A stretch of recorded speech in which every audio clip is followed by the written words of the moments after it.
दोनों ने कल कल्लू की दुकान पर तोड़ फोड़ की। आपको तो पता है, जब मुझे गुस्सा आता है तो मुझे अपने ऊपर काबू नहीं रहता, और वैसे भी गलती खिरजू की थी।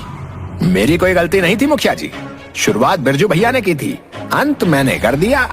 देखो, मैं जानता हूं कि तुम दोनों बहुत धनवान हो, इसलिए मैं तुमसे कुछ नहीं कह सकता।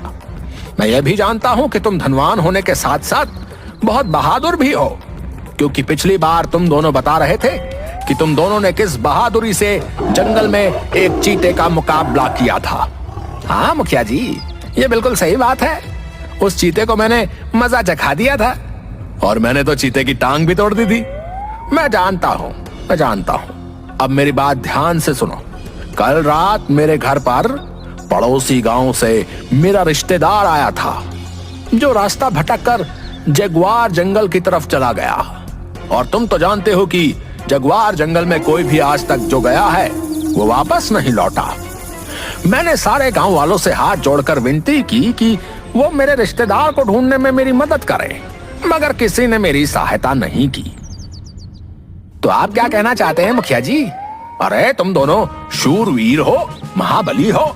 मुझे पूरा भरोसा है कि तुम दोनों मेरे रिश्तेदार को ढूंढ कर ले आओगे। मुखिया की बात सुनकर खिरजू और बिरजू बुरी तरह से डर गए। क्या हुआ? तुम दोनों चुप क्यों हो गए? नहीं मुखिया जी, मैं तैयार हूँ। हाँ, और मैं भी तैयार हूँ। तो फिर जाओ और इसी समय जगुआर जंगल की तरफ चले जाओ, और शाम होने से पहले मेरे रिश्तेदार को ढूंढ के ले आओ। मुखिया की बात सुनकर दोनों ना चाहते हुए भी जगुआर जंगल की ओर चले गए। दोनों नहीं जानते थे कि उस जंगल में एक चुड़ैल का शासन था। उस चुड़ैल की भयानकता देखकर बिरजू खिरजू से बोला, खिरजू भैया, कहीं ऐसा तो नहीं कि उस मुखिया ने हम दोनों को पानी पर चढ़ा दिया हो? कुछ मुझे भी अब ऐसा ही लग रहा है बिरजू, कि हम दोनों को उस मुखिया की बातों में नहीं आना चाहिए था। इस जंगल की भयानकता देखकर तो मुझे लग रहा है कि हम दोनों का वापस जाना भी अब नामुमकिन है। देखो तो यहाँ के पेड़ भी किसी राक्षस से कम नहीं दिख रहे। वापस जाने से पहले सोच लो बिरजू, हम दोनों जो लंबी लंबी फेंकते हैं, हमारी पोल खुल जाएगी। अरे खिरजू भैया, जान है तो जहान है, जब जान ही नहीं रहेगी तो फेंक कर क्या करेंगे? बिरजू ने इतना कहा ही था कि तभी दोनों के इर्द गिर्द काला धुआं लहराने लगा। अचानक धुएं से बहुत भयानक दिखने वाली चुड़ैला खड़ी हुई। क्या तुम दोनों को पता नहीं, इस जंगल में जो भी आता है वो कभी वापस नहीं जाता? हमें पता है। पता होने के बावजूद भी जंगल चले आए? नहीं, हम यहाँ रिश्तेदार के मुखिया को ढूंढने आए हैं। अरे नहीं, मुखिया के रिश्तेदार को ढूंढने आए हैं। इस जंगल का नाम सुनते ही लोगों के डर से पसीने छूट जाते हैं, पर तुम दोनों तो बहुत बहादुर हो, और मुझे बहादुर इंसान बिल्कुल पसंद नहीं। अब तुम दोनों की मौत निश्चित है। हमें माफ कर दो चुड़ैल, हम कोई बहादुर नहीं है।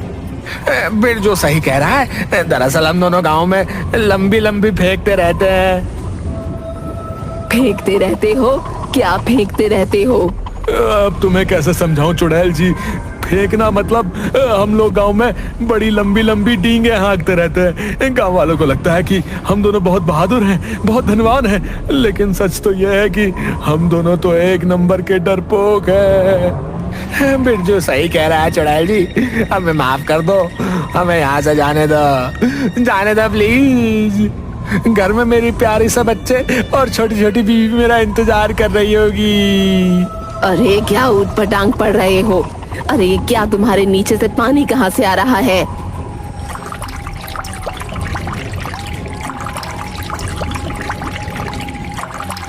चुड़ैल दीदी, ये पानी नहीं, मेरे दोस्त ने अपना पैजामा गीला कर दिया है।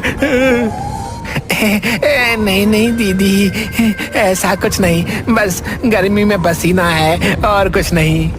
किसी भी कीमत पर नहीं। जो यहाँ एक बार आता है वो सीधा मेरे पेट में जाता है।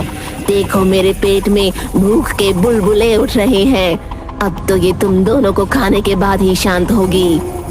इतना कहकर चुड़ैल हंसने लगी।